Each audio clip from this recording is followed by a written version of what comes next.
Hi, and welcome to my third grade classroom. This year I'm going to try a new strategy. It's called guided reading. What guided reading is it works with every student at their certain need for reading.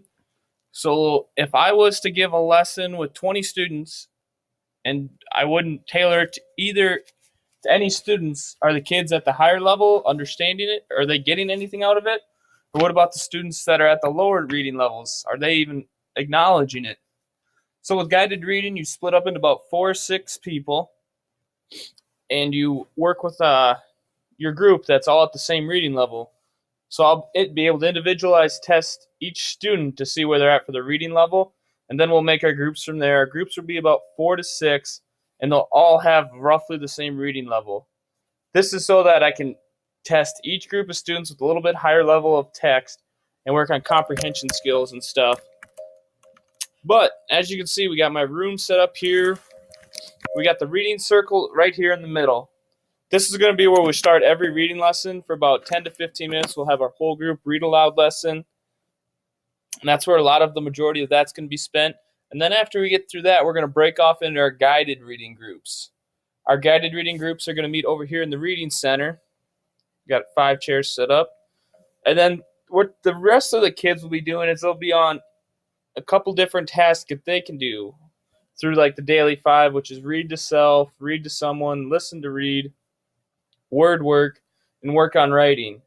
Read to self is the student either grabs an iPad or an actual hard book from over here from the book boxes, which are all tailored to their independent reading level, which will help them out greatly. And there's a vast majority of books, so they'll be able to pick anything from the collection and have interest in it. Over here with these, we got little beanbag chairs to help make the students feel more comfortable.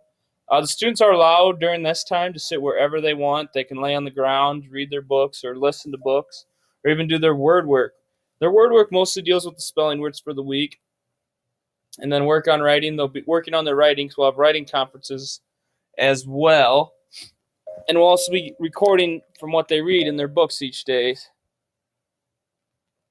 And I will also be doing a little checkup. The first week's going to kind of be a feel week. I'm going to show the kids all the different activities that they can do with the read, the ones I just stated. So once we go from there, maybe our guided reading time will only be 10 minutes per group. But to begin, we might only be about 5 or 6, just so the kids can get used to it and get into the flow of it. The next thing I kind of want to talk about is the new things that come with guided reading. I'm already talked about the book boxes down here in the corner. The next thing we're going to have is a word wall. A word wall is going to be from the words that we learned through the read aloud lesson and the reading circle. And we'll even have some like high frequency words that we can use and stuff.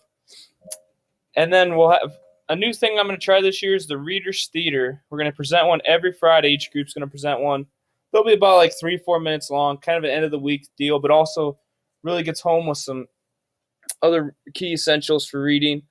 What will be Reader's Theater is just kind of a short skit or play. They'll get it on Monday, but they don't have to memorize any lines. They'll actually have a book that'll have all the lines in there for them, so it'll be actually fairly simple for them to do.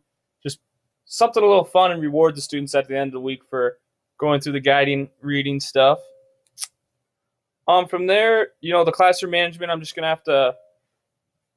going to have to work through it the first couple weeks. We're going to have to go really slow into it.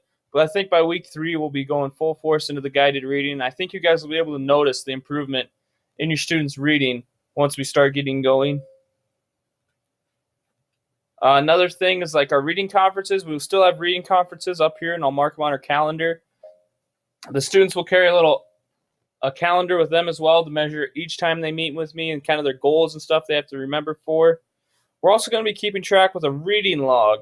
The reading log is going to be used every day for a little formative assessment so that they write down what they read that day and for comprehension. And this will be great for them. I'm also going to do a bunch of different formative assessments when they come to like the reading center and we work through a book of a certain level. Some of that might be just write one sentence down of what you thought happened, or it could be a page, or I could make them have a little multiple choice quiz over it, just so we could test the students in different ways. And one thing I'm going to try to implement this year, and I think it's going to really expand your students' vocabulary, is the new word template. The new word template is going to just have one column is going to be the word, and then they're going to have the definition and what it means and what date they found it on, so we can expand some vocabulary. And some of these words are going to make it up onto the word wall because I already have some of them pointed out in certain books. But this kind of a little overview of the guiding reading that I'm going to have for this year. I'm pretty excited for the upcoming semester, and it should be a good one. Thank you.